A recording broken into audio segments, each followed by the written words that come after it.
नमस्कार बंधुरा आमार चैनेले आपनादेर स्वागत। तो आज के आमी बानाबो निरामिष पुई शाकेर छेंचड़ा। এইভাবে একবার করে দেখতে পারেন, গরম ভাতের সাথে খেতে দুর্দান্ত লাগে। তো চলুন দেখে নেওয়া যাক আমি কিভাবে এই রেসিপিটা রান্না করি।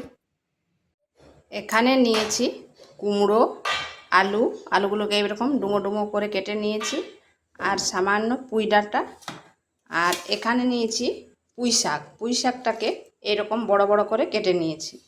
এগুলো কেটে করে সব কিছু ভালো করে ধুয়ে নিয়েছি।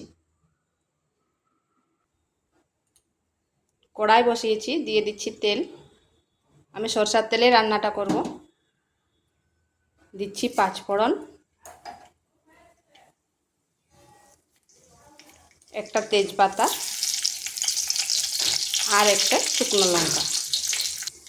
ফোড়ন থেকে খুব সুন্দর গন্ধ বেরিয়েছে। এরপর দিয়ে দিচ্ছি আলুগুলো।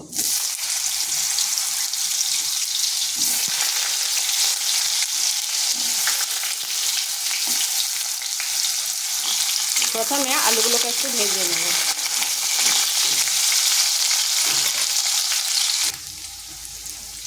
আলুতে সামান্য একটু লবণ দিয়ে দিচ্ছি, কারণ লবণ আরও পরে ব্যবহার করব। 1 থেকে 1.5 মিনিট আলুগুলোকে এইভাবে ভেজে নেব।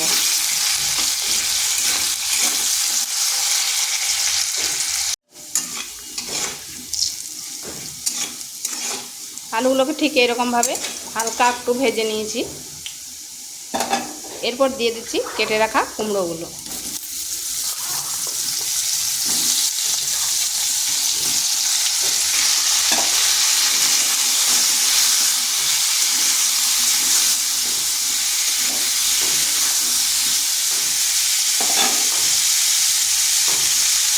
দিয়ে দিচ্ছি ডাঁটাগুলো। আমি ডগার দিকে ডাঁটাগুলো নিয়েছি, বেশ কচি কচি।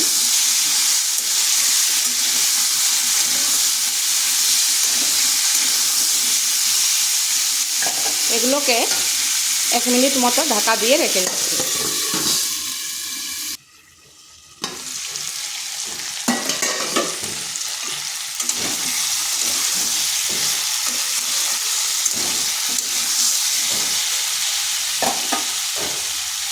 এখানে দিয়ে দিচ্ছি আদা, কাঁচা লঙ্কা আর 1 চামচ জিরা বেটে করে দিয়ে দিচ্ছি।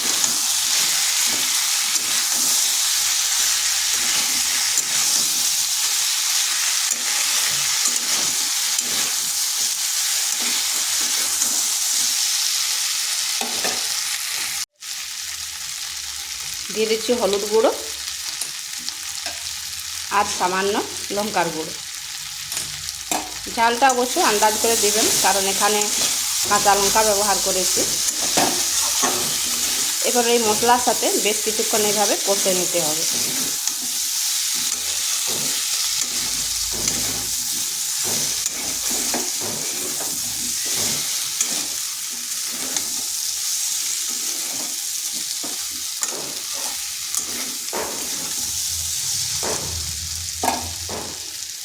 এরপর দিয়ে দিচ্ছি কেটে রাখা শাকগুলো।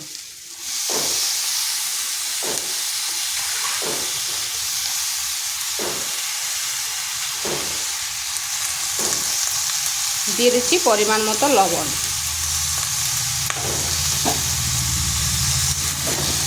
লবণটা আন্দাজ করে দেবেন, কারণ আলু ভাজার সময় আমি সামান্য একটু দিয়েছিলাম।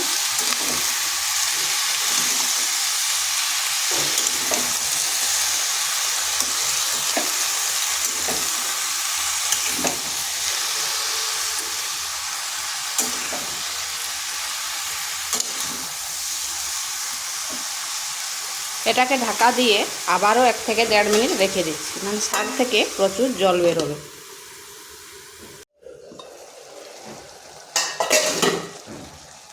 দেখুন শাক থেকে কত জল বেরোচ্ছে, আর শাকটা কতটা কমে গেছে। এখানে দিচ্ছি কয়েক দানা চিনি। আমি কিন্তু এখানে আর জল ব্যবহার করব না, আঁচটা মিডিয়াম টু স্লো আছে রেখে দিচ্ছি।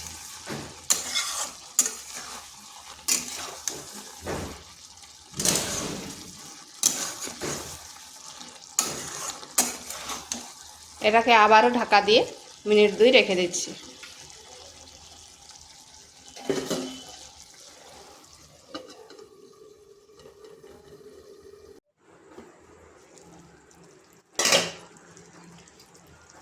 তো এইভাবে একবার নিরামিষ পুঁই শাকের ছেঁচড়া করে দেখতে পারেন। গরম গরম ভাতের সাথে খেতে দুর্দান্ত লাগে। আর দেখুন আলুগুলো কিন্তু খুব সুন্দরভাবে সেদ্ধ হয়ে গেছে। তো এটা হয়ে গেছে, এরপর নামিয়ে নিচ্ছি। তো ভিডিওটা ভালো লাগলে লাইক, শেয়ার, কমেন্ট অবশ্যই করবেন। আর নিত্য নতুন রেসিপি পাওয়ার জন্য চ্যানেলটিকে সাবস্ক্রাইব করবেন।